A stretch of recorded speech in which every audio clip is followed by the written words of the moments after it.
Whitney Houston's former bodyguard has revealed that there was once a moment when his feelings for the singer were not strictly professional.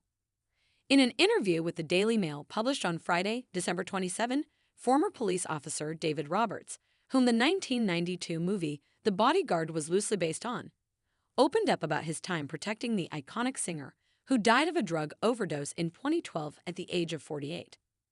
The Welsh-born Roberts, who served as Houston's bodyguard from 1988 to 1995, spoke to the outlet ahead of the publication of his memoir, Protecting Whitney, which is set to be released in January 2025.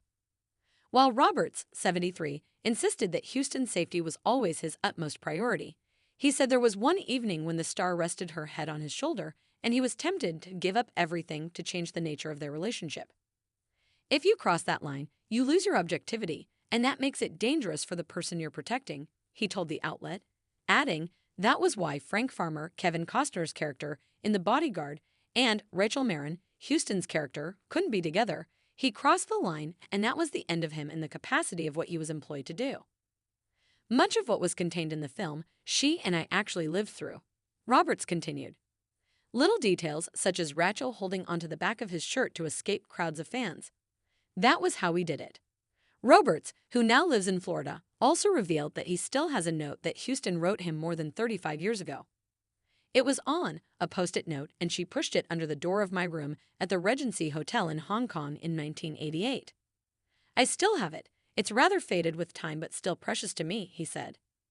The former police officer told the Daily Mail that the six-time Grammy winner, who was only 23 when they first met, experienced a number of serious security threats during his time with her. They were mostly threats from men who felt let down, embittered, and cheated, he recalled.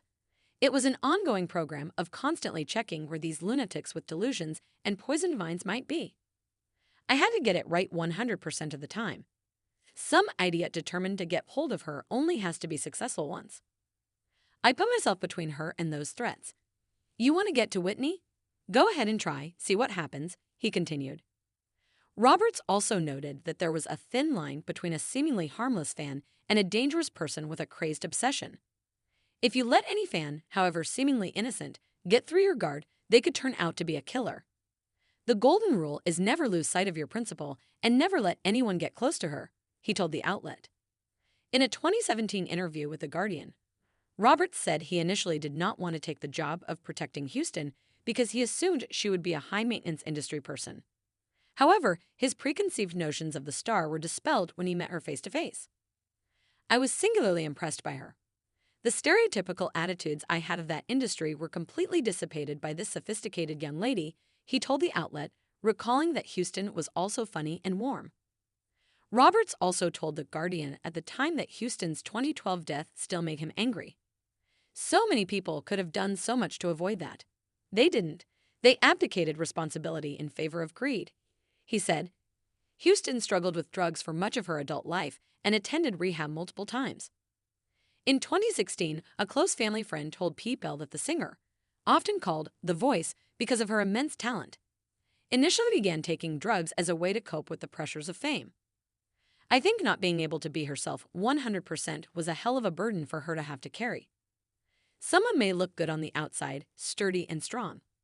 But on the inside, you have someone who had insecurities and family issues and emotional personal issues and struggles, the family friend said.